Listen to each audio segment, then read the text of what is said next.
Hey everybody, this is Rydo and we are back to Hearthstone. So we've got 3 quests to do. We need to win 3 rogue games and play 30 battlecry minions. Let's start with that. So over here we just did a pretty awful, I guess we'll play ranked here, why not? Wild ranked, or should we, honestly, why not come back and play the combat rogue on 24 ranked later, but play this on the wild ranked to see if maybe we can get up to 19 or 18. That would be nice. So yeah, last recording I managed to stretch doing an arena run and somehow profited on a 0 victory arena run, best as I can figure, by getting a pack and 25 dust. If I had gotten a pack and 20 dust, that would be about 150 gold's worth. So that extra 5 dust is slightly better. Jaina versus Valera. Now, not in greatly better. You asked for it. And I know that there's got to be some arena runs where you don't actually profit. But it worked. It worked for me.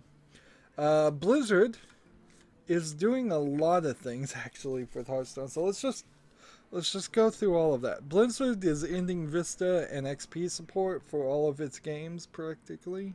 Now, how I suppose some of its older games that don't require a Battle.net account or anything like that can't really lose their support for systems they were made for. So if you're playing StarCraft 1, if you're playing the pleasure is mine.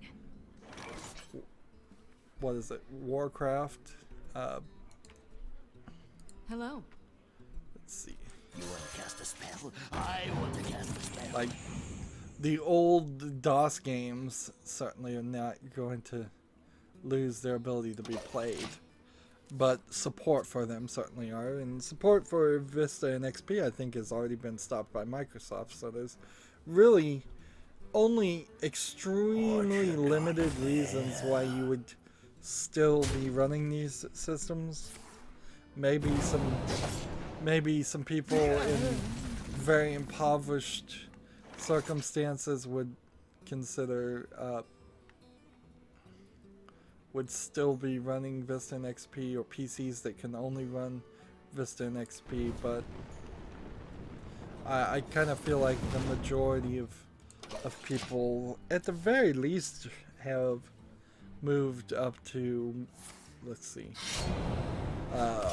Windows 7 or Windows 8. What wasn't there something between Vista and XP2 and Windows 7?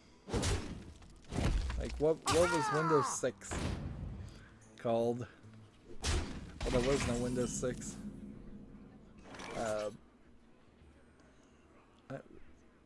If you have a Mac,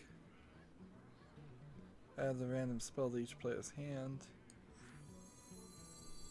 Wanted, dead or alive. Give a minion +1/+2.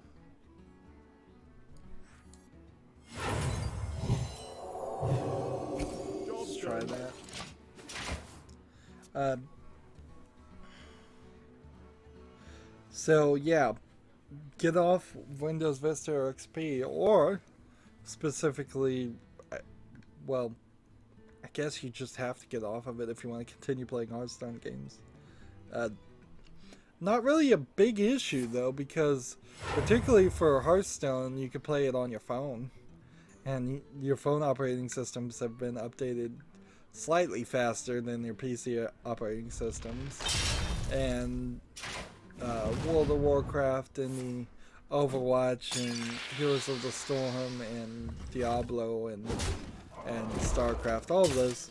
But yeah, I guess the people that are going to most be affected by this will probably be StarCraft players if they were playing with old PCs, but I imagine they aren't at all.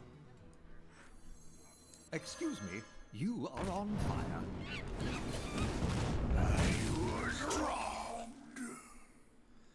We need to kill these characters. trying to get some victories here, or play some battle cries, either way. Well played. Moving on, though, some of the classic cards of in Hearthstone are being changed, and this now, well, they're not being changed, which is what was happening before, is that they were getting changed. So you'd have a classic card and it would just be nerfed, and you've heard me rant probably if you're a long time watcher, and plenty of other people have ranted about cards getting nerfed and how we don't like the idea that cards are being nerfed in this digital game because there's no way to have the original rule set on that card anymore because it just gets changed digitally for everybody. Whereas in something like Magic the Gathering, which is a real world card game, a card might get nerfed, but usually the way it's nerfed in Magic is instead of changing something that's overpowered, they just make a new card that is that's similar to that card with the nerf already in place, and they ban the old card. So Black Lotus, for instance, is the most famous, like most expensive Magic the Gathering card, as far as I understand.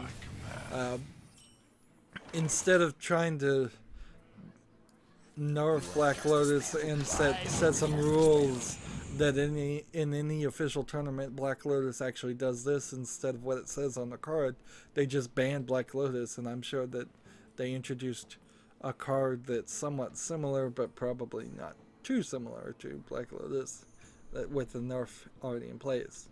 Here it's different.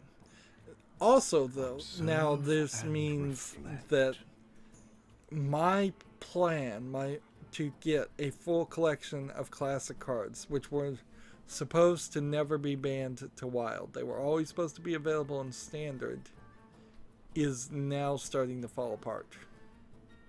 Like, because they've cut the rug right out from under me.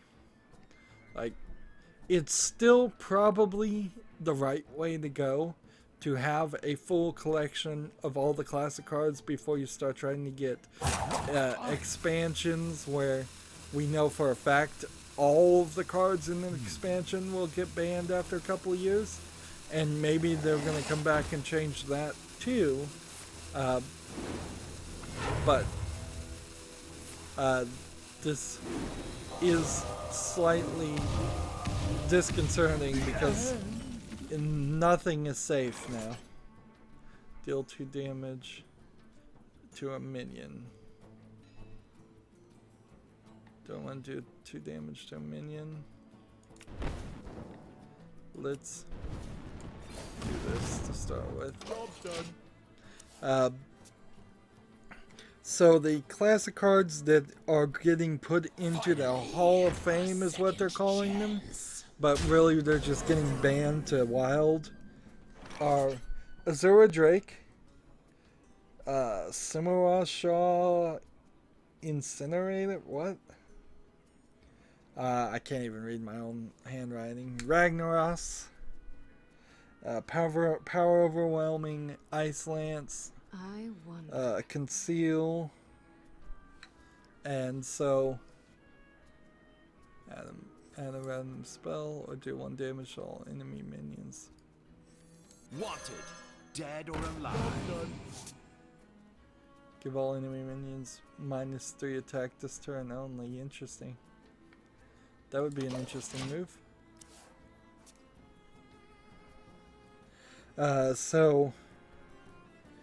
So it's not a huge list here. It's like 6 classic cards,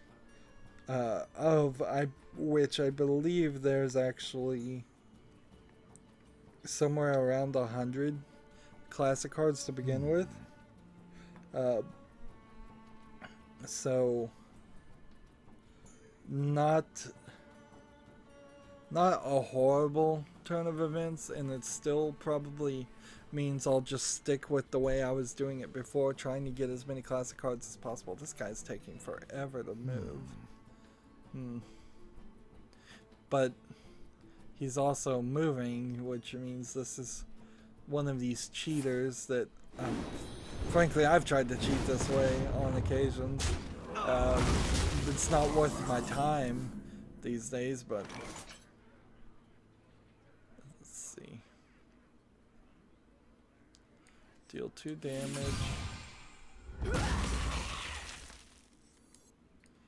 Excuse me, you are on fire. And in the turn. Oh my.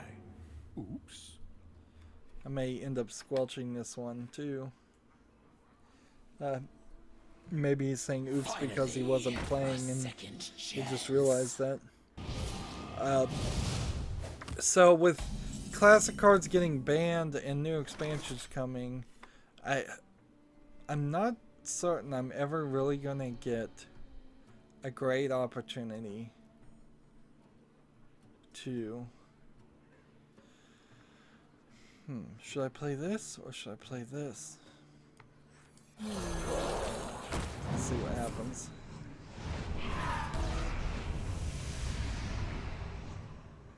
Well, that didn't work Right away. greatly. Like, frankly, I'm a little bit concerned with the new expansion. Because here I'm in February, so already at the 2nd month. If there's going to be 3 expansions, that's on the 4th month. So that means in the next 2 months, I would like to get up to 10,000 gold. And then I would also like to maintain or improve upon that amount. All realities, all dimensions. To a large extent for the 8th month, which would be the 2nd expansion, I assume. And then there's, I assume, going to be one in Christmas too, which this is all assumptions. For all I know, tomorrow then the first expansion could come out. I can afford 50 card packs of that, but anything else, anything much bigger than that. Let's see.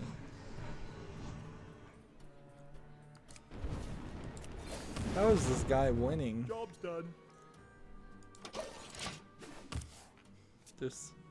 I should be winning here, and it's not happening. Sad news here. Turns out I even talked about this, but it turns out, and I forgot about it, Horizon Zero Dawn is a PS4 exclusive. This is a huge shame. A game is about to come out, and it looks good, and I don't want to have ill will against video games because it doesn't help the video game industry any if a PS4 exclusive comes out and it's terrible. Knowledge is power, and I know a lot. I do want it to succeed. I'm just a little upset with it not coming to PC. They are men to my command. And that's really all we can say about it. It's always an interesting question. How do you send the video game industry the message that exclusives are bad and we don't want them? The really only metric they care about is sales. So the only thing you can do is not buy the game on the console that has the exclusive, just as some weird protest. And I'm not sure how well that's really gonna work. This world Here.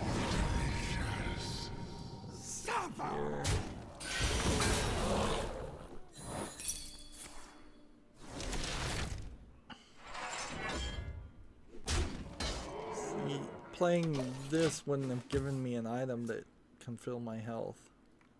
It gives me 3 choices as far as powerful artifacts. One that does 10 random damage, one that summons, I think, a bunch of characters, and one that does something else.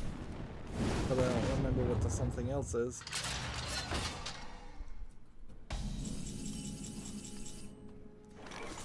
Let's see.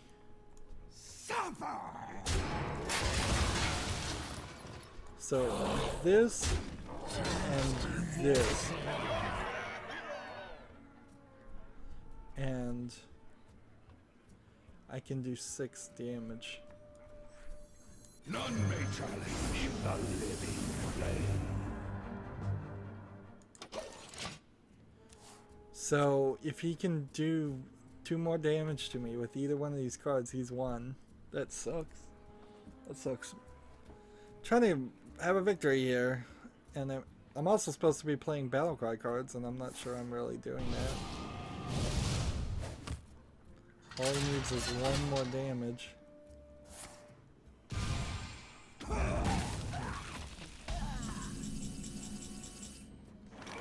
Let's see.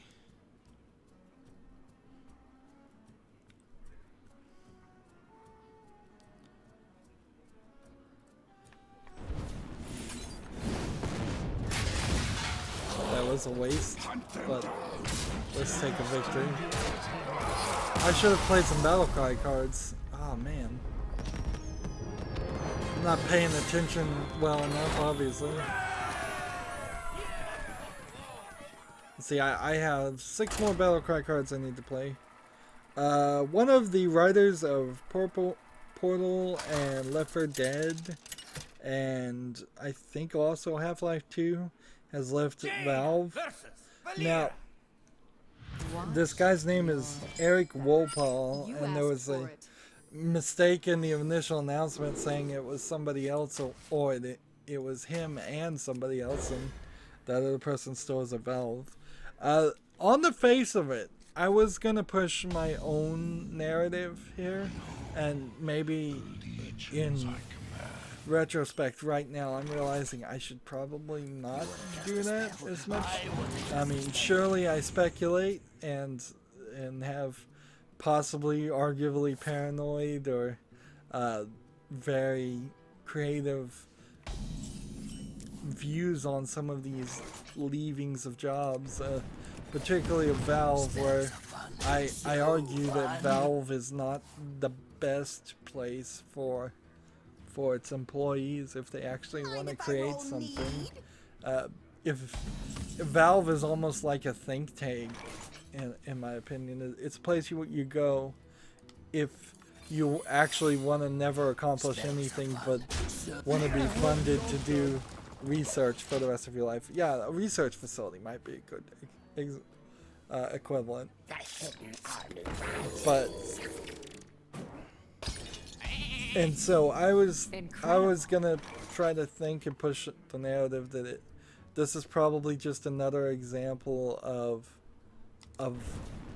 similar things like that happening, where this guy is just tired of working at Valve and not ever getting to publish a game, and maybe some of that's true, but and this is a writer, so if particularly they're not really making any games, which it's Valve has come out and said that they're working on 3 full VR games, but that doesn't mean that the stories for those aren't already written, or there really is no story to them, so it's not necessarily they're not really needed.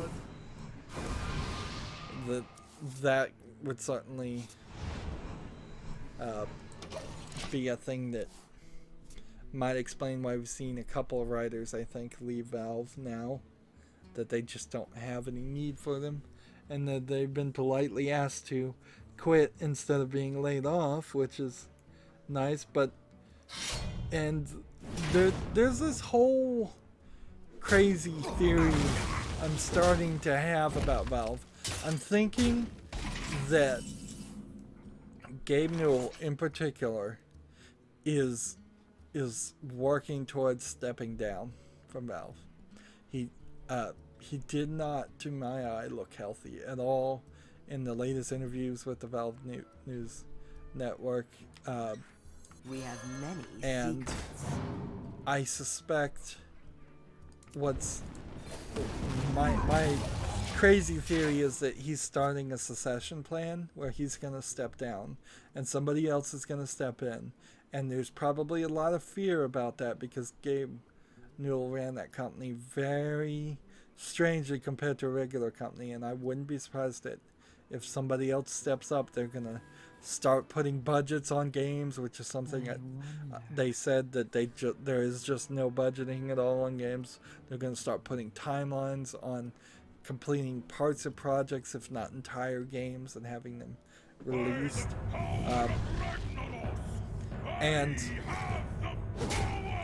maybe it would be a two-step process in which Gabe Newell takes a step back. He would still probably be the majority shareholder and still have some say, but the day-to-day operations very possibly could start to shift and look more like a actual job. And I can certainly understand why people wouldn't want that. But then we're also seeing the writers leaving, so then you can definitely make a smaller narrative that maybe Gabe Newell isn't doing anything other than they just don't need any writers. And then you can go down to what we actually know as far as Eric Walpole. He was given special permission to write on Psychonauts 2, and his exact claim is that he left Valve to have full time to write on Psychonauts 2, which then Psychonauts 2 is being made by Double Fine, and I'm glad it's getting more effort on it. It's in production. It's also kind of making it seem like it's way further away than I think it is. Because we have a release date for that game, and almost certainly that game is going to miss that release date if based on people still working on it. But maybe also it will make the release date and be very short, and that would be even worse. So I don't really... I'm never really upset when something misses a release date, but... So, what we actually know is that he was working with Double Fine anyways. I wouldn't be surprised if at the end of the day he just said, you know what, let's just stop. Let's stop pretending like I'm doing any work at Valve, or perhaps the work he's doing at Valve was very boring work. Maybe he was just reading the support forums or reading emails, and he was just like, you know what, I can just leave Valve and not have to deal with that. Speaking of support forums here, I think we probably have enough time to that. So I don't know if I said this out loud, but I think I did, where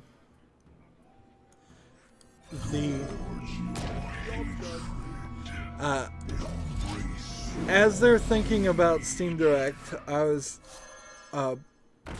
had some few thoughts on it, and I decided to spend a few like an hour writing a response to what they're thinking about Steam Direct and what I think they should do to improve the thing, and I put it on the Steam suggestions forum. I was gonna tweet it to them, but direct messaging doesn't allow it. They don't accept direct messages unless I guess they follow you on Steam, and Gabe Newell doesn't have an official Twitter or anything like that. I could have emailed him, because I think famously his email is just gabein@valve.com or something like that, and that's not like a secret at all.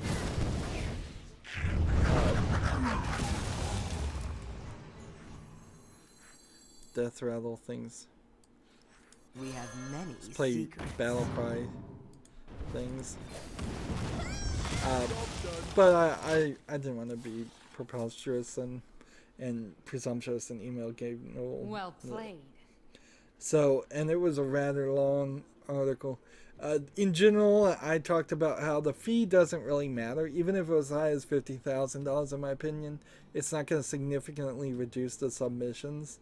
It's just not a big stopper. In fact, the paperwork arguably what if the paperwork actually is kind of onerous and you have to actually go get some legal documents.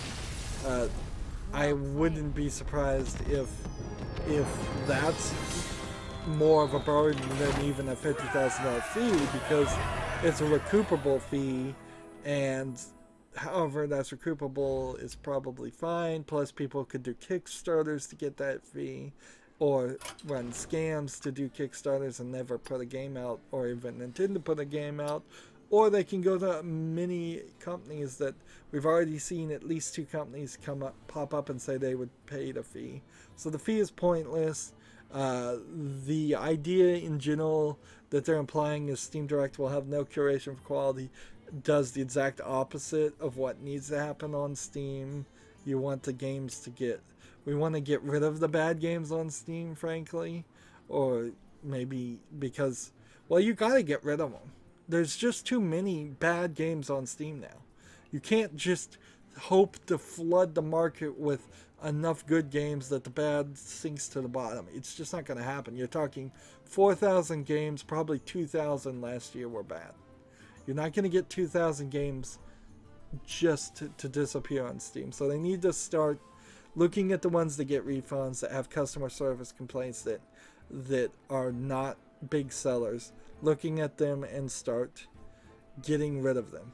And I suggested, instead of just completely banning them from Steam altogether, they should have a second storefront called Steam Vapor, where it's like itch.io, where free games, free-to-play games, and low-quality games go there.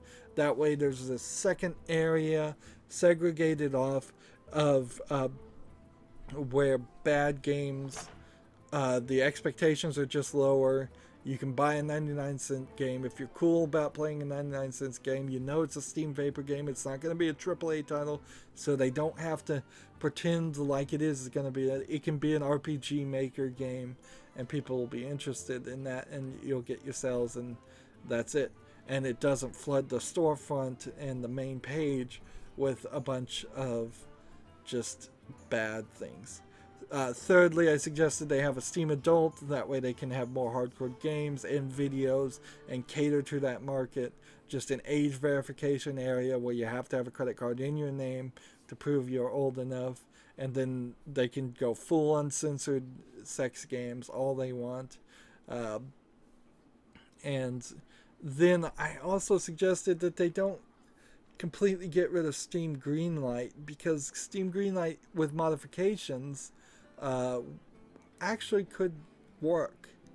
The thing is, they need to have people who vote for games have some skin in the game, and thus they should make it so you have to fill out a questionnaire that tells you what age range do you think this game is, what genders do you think will buy this game, what price range would you pay for this game, and how many copies of this game. And this is just a questionnaire that's directly ripped off from the Lego Ideas website.